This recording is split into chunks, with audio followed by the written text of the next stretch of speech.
What's up guys, as you know the draft was yesterday, and I'm going to be reacting and giving my thoughts on the 4 quarterbacks selected in the first round. I have a lot to say about these guys, but before we get into the video, make sure you hit that subscribe button. It helps out the channel more than you know, and I'd really appreciate it. So without further ado, let's just get right into it. Obviously, the number 1 pick comes first. Joe Burrow gets drafted by the Cincinnati Bengals. And some of you know how I feel about Joe Burrow. I think he's one of the most overrated players in the draft. The offense around him was more impressive than Joe Burrow to me. There was a lot of stat boosters of guys wide open, a lot of easy reads, and then obviously his supporting cast was just amazing. He's still a very accurate quarterback, but I think about guys like Josh Rosen. Like if Josh Rosen were to come out or Daniel Jones were to come out this year, I would have Joe Burrow just barely in front of those guys, like by a hair. Burrow is like Daniel Jones, but without the dumb plays. Like Daniel Jones could have thrown for 5,000 yards and won the Heisman if he played for LSU, and a heck of a lot of quarterbacks could do that. Justin Herbert could have. I mean, that's just how open everyone was. Now, I'm not going to say Herbert or Jordan Love or other guys execute the offense as well as Joe Burrow did, or is as accurate as Burrow was. I'm just saying Joe Burrow had a lot of gimmies, and people are just glamoring about the numbers, the Heisman, the perfect season. But I do not care at all what the numbers say. I mean, here's a list of players who have reached 5,500 passing yards.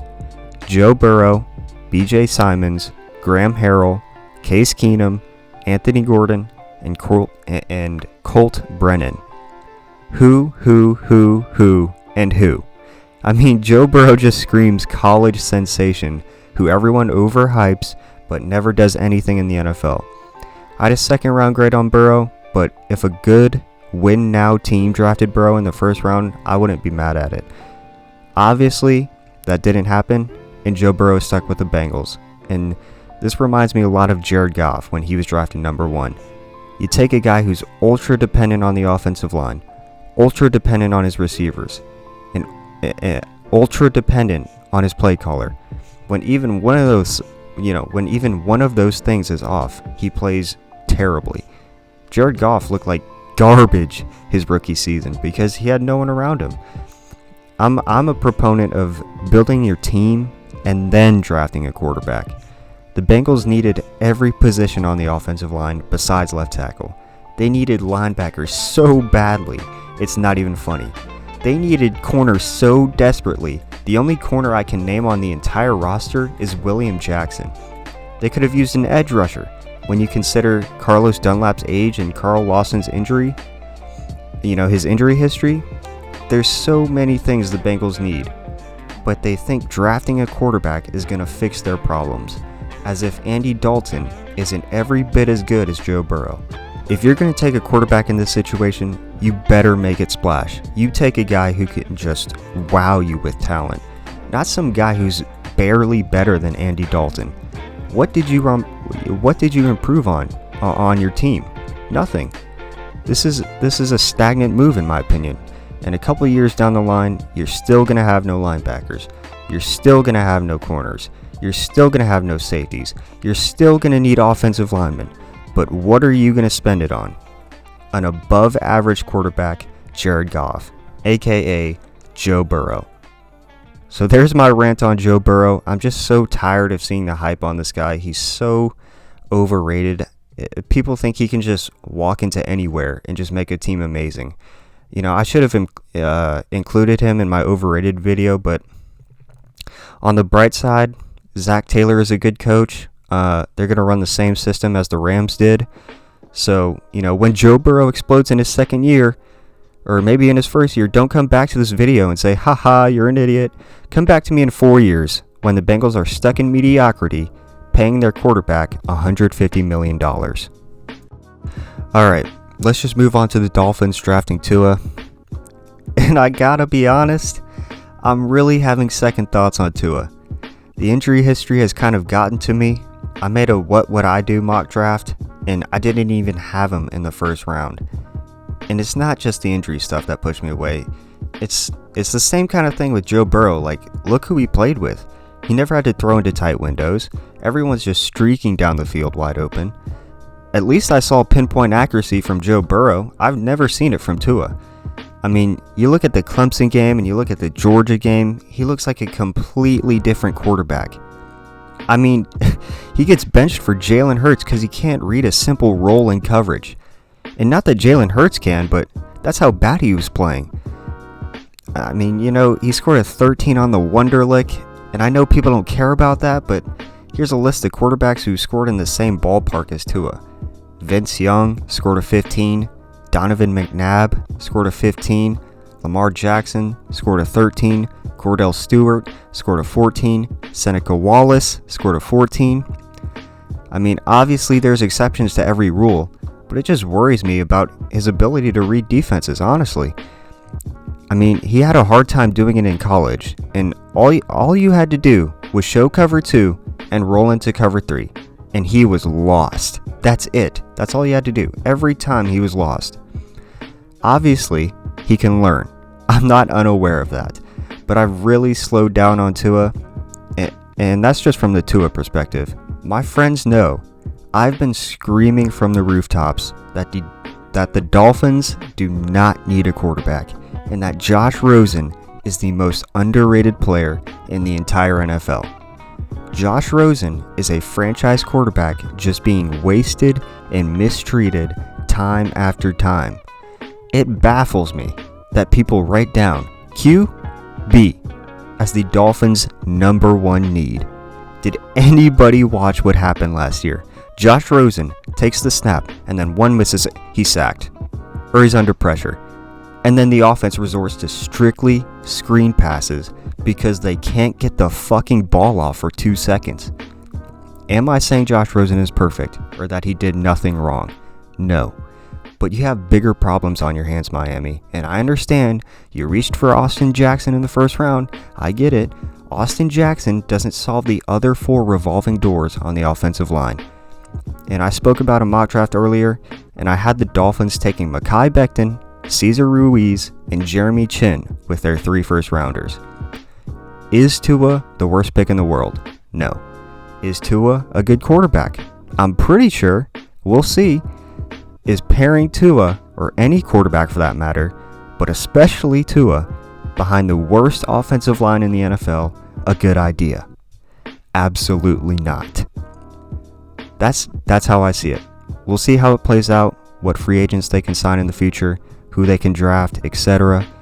But it might not end up mattering because Tua either 1, can't stay healthy, or 2, he looks like how he did versus any NFL caliber defense. With all that being said, I'm not ready to retract the QB1 title from Tua just yet, but I'm this close. You guys can't see, but just imagine, I am this close to putting Herbert in front of him. One of you guys just convince me why I shouldn't give up on him. Just let me know. Speaking of Justin Herbert, he did surpass someone though, and that would be Jordan Love as my favorite quarterback in the draft. I still like Love, but it's just that I have a new favorite. I think the fit is perfect with Justin Herbert and the Chargers. I think he's going to run the offense well. He doesn't need to start right away. He can learn the playbook, fix up his mechanics, work on his accuracy. The only thing I really wish is if Phillip Rivers was still there to coach him up. But that's wishful thinking. I hope Herbert can find a good quarterback coach like Jordan Palmer, or the Chargers can bring in a veteran to help him out.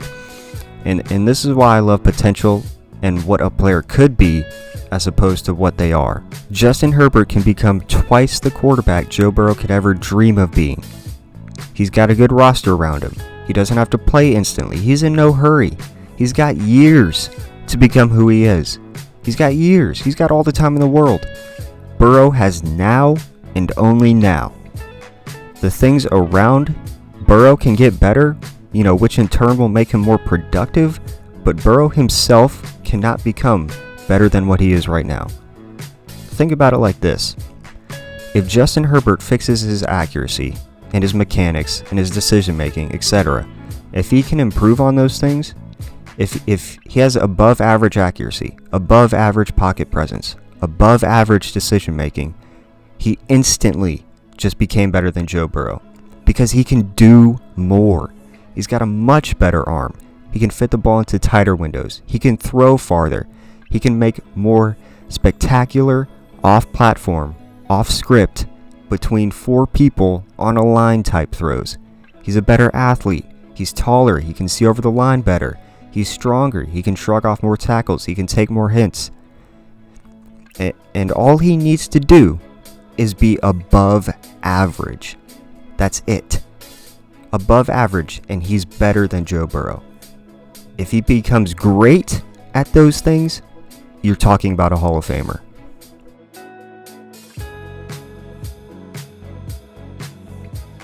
Now it's time for the shocker of the entire draft. Jordan Love to the Green Bay Packers. This draft was pretty predictable. There was only like 3 trades. Most teams picked who we all expected them to pick.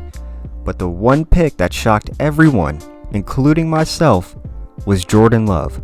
Now I'm a fan of Jordan Love, but I had a 2nd to 3rd round grade on him. I would not have drafted him in the 1st round except in a situation like this. It doesn't get any better than this for Jordan Love. Sit behind Rodgers for 2 years. Learn everything there is to know about being a quarterback. Learn the entire playbook from head to toe. All the time in the world. You got 2 years to just sit and work. Sit and learn. This is a dream scenario for Jordan Love, and I love the fit with the Packers. With a run-first, heavy play-action offense, I just can't wait to see how he develops. The popular comparison for Love is Patrick Mahomes, and while I don't fully agree, who did we all compare Mahomes to when he was coming out? Aaron Rodgers. So, I mean, this fit is just perfect all around. It doesn't get much better. Now, that's from a Jordan Love perspective. What about the Packers perspective? And originally, when the pick was first made, I was thinking to myself, why the hell would they do this? They should be going all out, all in right now for Aaron Rodgers. They needed receiver. They needed linebacker. They needed corner. They needed tackle. And yes, all those things are true. But look at the board. Who could they have taken? Is it T. Higgins? Another 6'5" guy who can't get open? Is it reach for Matt Peart in the 1st round? Maybe reach for Josh Jones and hope he pans out at right tackle? The linebackers are gone, unless you want Logan Wilson, who's very reminiscent of Blake Martinez. Is that worth a 1st round pick? What was the pick? What was the pick here other than Jordan Love? And I understand completely if you're one of the people who thinks they should be trying to help out Rodgers, not replace him. But to me, there just wasn't any value left. So keep the window alive with a crazy talented quarterback who fell right into your laps. You can't pass up that opportunity, can you? I don't think you can. Were the Packers going to win the Super Bowl if they drafted Josh Jones?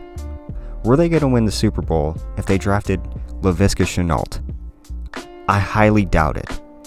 But I fully expect them to help out Rodgers and their quarterback of the future in the rounds to come, so we'll see how it goes. Well, that's it for this video. If you enjoyed it, hit that like button, but more importantly, let me know what you thought of the draft last night. Did you like your team's pick? Did you hate it? And definitely let me know what you think of the quarterbacks, where you agree, where you disagree. I read and respond to all my comments, so let your voice be heard. And until next time, take care.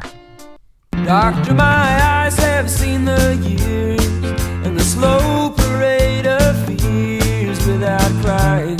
Now I want to understand. I have done